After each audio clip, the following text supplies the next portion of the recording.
दोस्तों, कहानी में अब एक बड़ा मोड़ आने वाला है, जहां अनु हर हाल में आर्य को पहचान ही लेगी।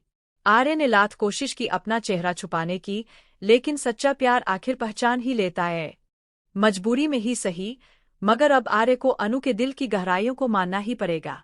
लेकिन दूसरी तरफ झंडे और मीरा दोनों पूरी ताकत लगा देंगे कि ये दोनों ना मिल पाए। पर किस्मत का लिखा कौन टाल सकता है। अब देखिए, जहां मानसी साफ कह देती है कि वह आर्य और उसकी मां के साथ नहीं जाएगी, क्योंकि वह उनकी निजी बातों के बीच नहीं पड़ना चाहती। इस पर आर्य कहता है, अगर ऐसा है तो तुम और मां ही जाओ, मैं घर पर ही रहूंगा। आर्य घर पर ही रुक जाता है, लेकिन उसका मन बार बार अनु की ओर खिंचता है। वही अनु भी सफर के दौरान बस में बैठी सोच रही होती है, अब तो कोई चमत्कार ही हमें आर्य से मिला सकता है। सब कुछ माता रानी पर छोड़ देती हूँ। दूसरी तरफ झंडे और मीरा आपस में चर्चा कर रहे होते हैं। मीरा कहती है, अनु ने एक शर्त रखी थी कि 24 घंटे में आर्य से मुलाकात नहीं हुई तो वह जयपुर चली जाएगी। दोनों को लगता है कि यह संभव ही नहीं है, क्योंकि आर्य दिल्ली से बाहर है। तभी उन्हें पता चलता है कि आर्य और अनु दोनों एक ही मंदिर जीवदानी माता के दर्शन के लिए गए हैं। यह सुनकर उनके होश उड़ जाते हैं। मीरा कहती है, लगता है कोई अदृश्य शक्ति इन्हें मिलाना चाहती है, लेकिन मैं ऐसा नहीं होने दूंगी। दोनों उन्हें रोकने की कोशिश करते हैं, मगर किस्मत कुछ और चाहती है।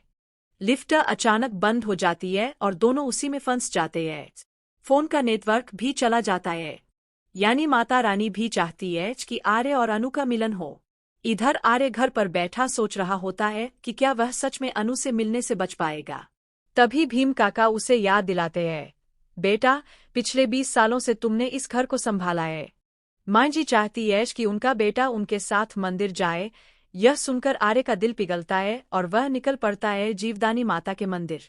मंदिर में पहले से मौजूद अनु बेसब्री से उसका इंतजार कर रही होती है। आर्य वहां पहुंचकर सोचता है, बस आधा घंटा बाकी है 24 घंटे पूरे होने में। अगर अनु मेरे सामने है तो क्या यह माता रानी का इशारा है कि हमें मिलना ही चाहिए। अनु पीछे मुड़कर आर्य की ओर देखती है, लेकिन आर्य नजरें फेर लेता है। वह रंग उठाकर अपने चेहरे पर लगा लेता है ताकि पहचान छुपा सके।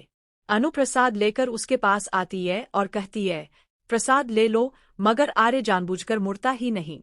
अब सवाल यह है कि आखिर कब तक आर्य खुद को अनु के प्यार से बचाता रहेगा। क्या वह सच में अपने दिल की सच्चाई स्वीकार करेगा, या फिर हमेशा दूर भागता ही रहेगा। दोस्तों, आप क्या सोचते हैं? क्या आर्य को अनु के प्यार को स्वीकार कर लेना चाहिए? हमें अपने विचार कमेंट में जरूर बताइए। और हाँ, ऐसे ही नए अपडेट्स के लिए हमारे चैनल सीरियल डेली रिव्यू को सब्सक्राइब करना बिल्कुल मत भूलिए।